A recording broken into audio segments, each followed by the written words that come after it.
यही तुम्हारा कर्म है, यही तुम्हारा धर्म है और यही तुम्हारी पूजा है, यही तुम्हारा तीर्थ है। कितने भी कर लो चारों धाम, कितने भी कर लो चारों धाम, चाहे कर लो भंडारे, यदि घर में भूखे हैं माता पिता, यदि घर में भूखे हैं माता पिता, सब व्यर्थ है, सब व्यर्थ है।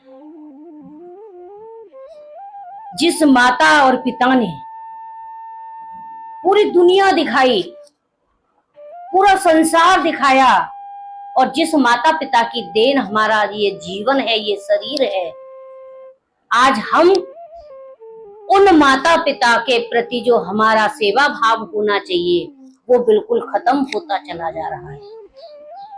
बड़े बड़े बंगले तो हैं, बड़े बड़े घर तो हैं, बड़ी बड़ी गाड़ियां भी हैं, हर कमरे में एसी लगा हुआ है, लेकिन हमारे माता पिता के रहने के लिए हमारे घर में एक छोटा सा कोना भी नहीं है। क्योंकि हम माता पिता को एसी के कमरे में और बड़े बंगले में रखेंगे, और हमारे अगर रिश्तेदार आते हैं और वो खांसेंगे, खुर्र खुर्र करेंगे, हमें बहुत शर्म आती है। बूढ़े माता पिता को घर में रखना हमारे लिए शर्मिंदगी का विषय बन रहा है। बच्चा ये सोचता है कि मेरा घर साफ सुथरा बना रहे। क्या माता पिता के रहने से हमारे घर में, हमारे घर की शोभा नहीं रहेगी? लेकिन हम ये सोचते हैं कि हमारे घर में, इतने बड़े बंगले में अगर माता पिता रहेंगे तो हमारे घर की शोभा खत्म हो जाएगी।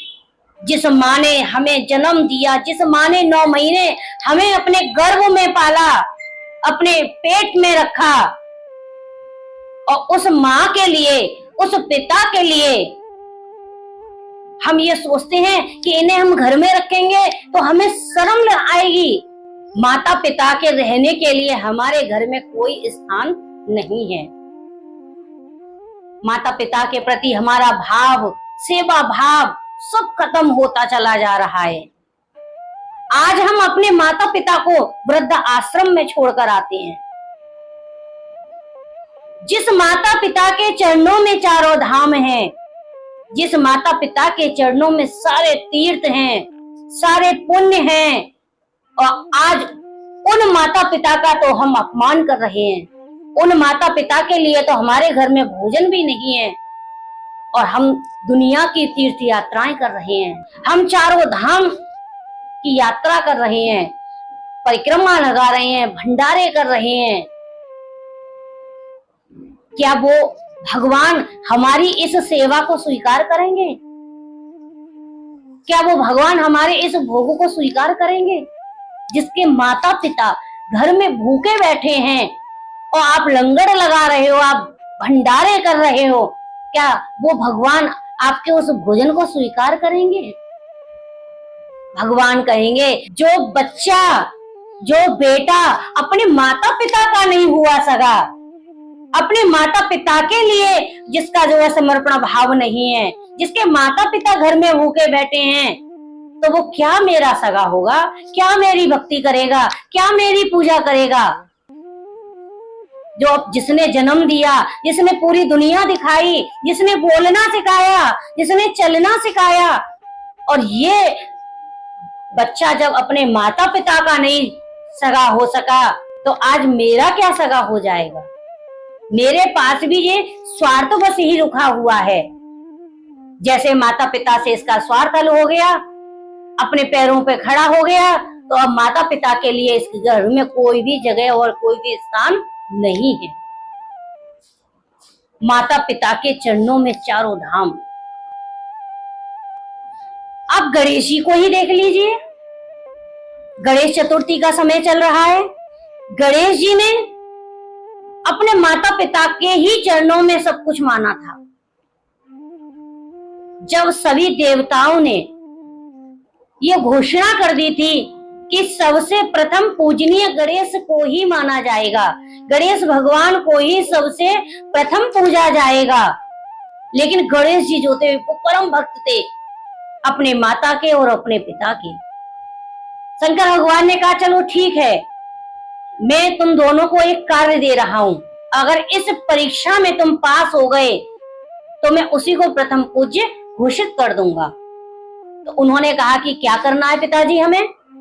उन्होंने कहा पूरी पृथ्वी की परिक्रमा लगा के आनी है, 7 परिक्रमा लगानी है, और जो सबसे पहले मेरे पास आ जाएगा वही प्रथम पूज्य कहलाएगा। कार्तिकेय जी के वाहन मयूर हैं, यानी कि मोर हैं।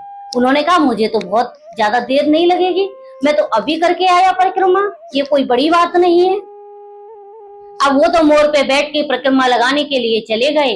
अब गणेश जी विचार करने लगे कि मेरी दुनिया, मेरा संसार, मेरे माता पिता हैं, तो मैं दुनिया में क्यों भटकूं? मैं दुनिया की तीर्थ यात्रा क्यों करूं? मैं दुनिया का भ्रमण क्यों करूं?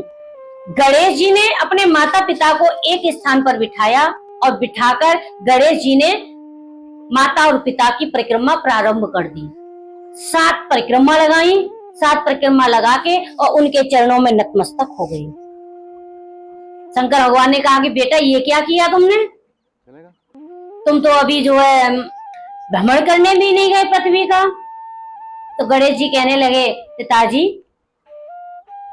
मेरे तो सारी दुनिया, मेरे सारे तीर्थ, सारी दुनिया आप ही से शुरू होती है और आप ही पर खत्म होती है। मेरी तो परिक्रमा पूरी पृथ्वी की लग गई, मैंने आपकी परिक्रमा लगा ली तो मैंने पूरी दुनिया की, पूरी सृष्टि की परिक्रमा लगा ली। अब यहाँ पर बुद्धि, गणेश जी जो हैं वो बुद्धि के दाता हैं। उनका विवेक, उनकी बुद्धि, उनका भाव, सेवा भाव, माता पिता के समर्पण भाव उनका बहुत ही अटूट था। माता पिता के परम भक्त थे गणेश जी महाराज। इसीलिए गणेश जी को प्रथम पूज्य माना जाता है, क्योंकि उनका जो भाव था, उनका जो प्रेम था, उनका जो समर्पण था वो माता पिता के लिए समर्पित था।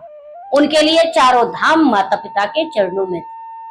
सारी सृष्टि की परिक्रमा, सारे तीर्थ, सारे दान, सारे पुण्य सब माता पिता से ही शुरू हो। और आज का समय है कि हम अपने माता पिता को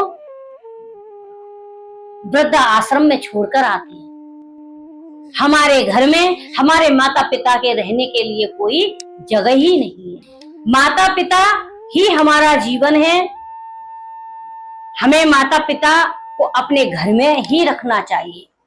अपने घर में रखें, उनकी समय से पूजा करें, उनके समय से अर्चना करें, समय से भोजन दें और उनकी हम देखभाल करें, क्योंकि हमारे जीवन को बनाने वाले हमारे माता पिता ही।